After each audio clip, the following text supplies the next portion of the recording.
Hi guys, this is day 26 of the AS Economics 42-day revision challenge, and today we are doing advantages of free trade and the reasons why countries decide to put trade restrictions. So the first advantage that we want to look at when it comes to free trade is the idea that there will be lower prices. And the reason why there will be lower prices is because, number one, the less expensive foreign producers are now available because of international trade. So domestic consumers take advantage of the fact that they are now being able to buy goods from the less expensive foreign producers. At the same time, for domestic producers, low cost inputs can now be bought. So the fact that there is a whole market out there with countries that have specialized and have a lower cost, they're now available to us because of international trade. The second big advantage when we look at international trade is the fact that we also have a greater choice. The fact that you have access to foreign producers, you have a greater choice of products, different shoes, different products, different cell phones, all of it is now available, which was probably not possible if there was only domestic producers producing, and that results in what we call higher standard of living. We say this, that better consumption, higher quality consumption can lead to higher standard of living, and that is because there is greater choice now available due to international trade. The third one is the fact that there is differences in resources. What do we mean by this? Well, the fact that there are some resources that a country may need, but it quite simply does not have. For example, Pakistan does not have oil, but that is not a problem. With international trade, we can actually get oil from foreign markets. So now the differences in resources are no longer a problem. If you don't have any resource, you could actually trade and get those resources which otherwise was not possible without international trade. Next, number 4 is the idea of economies of scale. What is economies of scale? We say economies of scale is simply lower cost of production that happens because we are now expanding our business. So there will be larger size of the market for domestic producers because they are now not only producing for domestic market, but they're also producing for foreign market. And the larger market size will mean that this increased market size can result in your producers to exploit economies of scale, which means they are able to lower their cost of production much more. So economies of scale results in lower cost of production and therefore lower prices for consumers, and that's basically why a lot of countries may want to sort of specialize and then trade, produce at large scale, and then offer prices which are very low.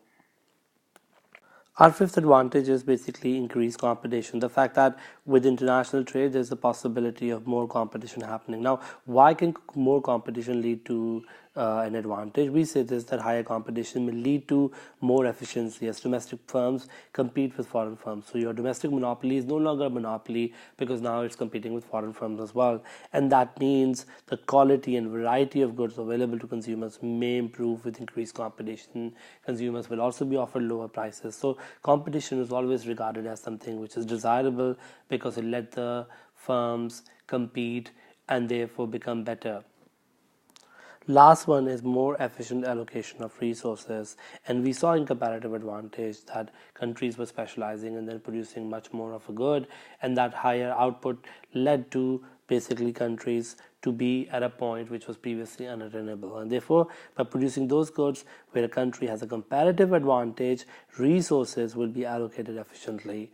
Through free trade, resources can be allocated as countries are specializing in the goods in which they have a comparative advantage. And the idea goes this, that comparative advantage is exploited because of international trade, and that is why we have much more productivity and much more output, and those combinations which were not possible with international trade can become possible. Now, despite all those reasons for international trade, there's still trade protection to be found. So what are the reasons for trade protection?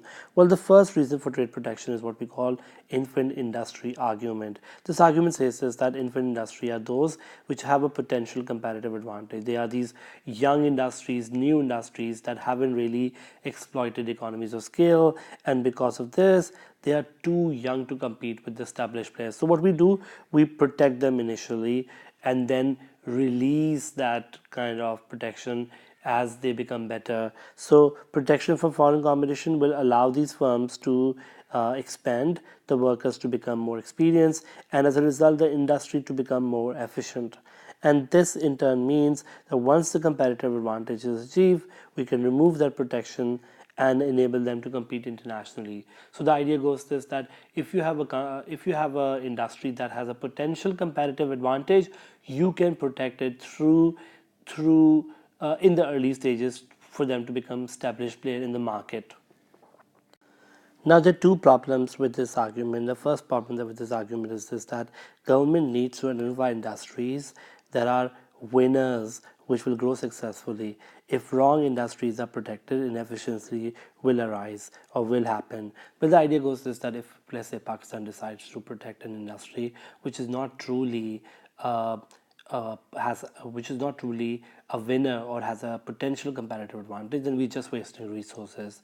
We should not protect an industry that doesn't have potential competitive advantage, which means that identification of the right industries is an important task beforehand. Second thing that matters is that once industries are protected by trade barriers, they can sometimes become complacent, which means unable to have that kind of an urge to become efficient. And if that happens, then they may never become ready to compete. So complacency may set in because the infant industry is so sort of protected by the trade barrier that it doesn't know how to live without it.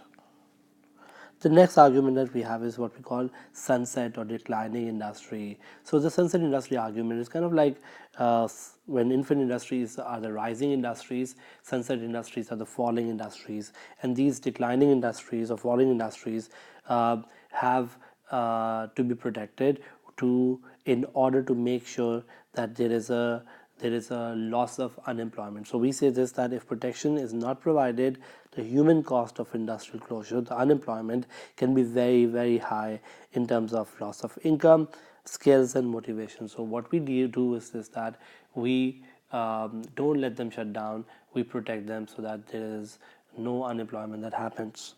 Now, there are two problems with this argument. The first problem with the argument is this, that consumers are likely to suffer at the expense of sort of producers. So consumers are likely to have less choice, they pay a higher price, and domestic producers gain. So what you lose out in terms of consumers, you gain in terms of producers. So there is more or less an internal transfer rather than foreign producers being suffered. Secondly, foreign countries could retaliate also by imposing trade restrictions on exports, leading to a loss of jobs elsewhere. So for example, if India decides to protect its software industry, and what if China decides to protect its textile industry, so India may lose out in terms of jobs in the textile industry. So retaliation can make this job argument to become useless, because you protect jobs in one sector, but what if retaliation results in you to lose jobs in the other sector? So that can be a counter argument to job protection argument. The next argument that is presented why countries may want to sort of protect its trade is because of dumping. What is dumping? Well, dumping is selling of goods to other countries below their cost of production. Foreign firms may sell products at a loss for the following reasons. Number one, they may have overproduced a good and may have failed to find a market for them, so they are dumped into another market. So basically, dumping is when we sell at a price which is below the cost of production, and this is kind of unfair to do so. And if you have done that because you have overproduced the good and now you don't have a market and now you're just sort of getting rid of it, that is also very unfair, and that is a good reason why sometimes countries may want to sort of protect their producer because somebody else is selling at a lower cost. But there is also a reason why dumping is harmful, which is sometimes foreign producers, what they do is that they want to penetrate or get into a new market and they sell it at a loss only to increase price later when domestic producers are out of business. So now, this kind of predatory pricing or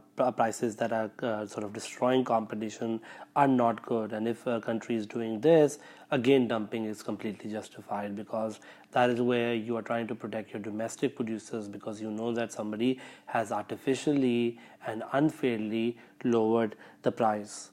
The last one we want to discuss is basically to protect the country's balance of payment.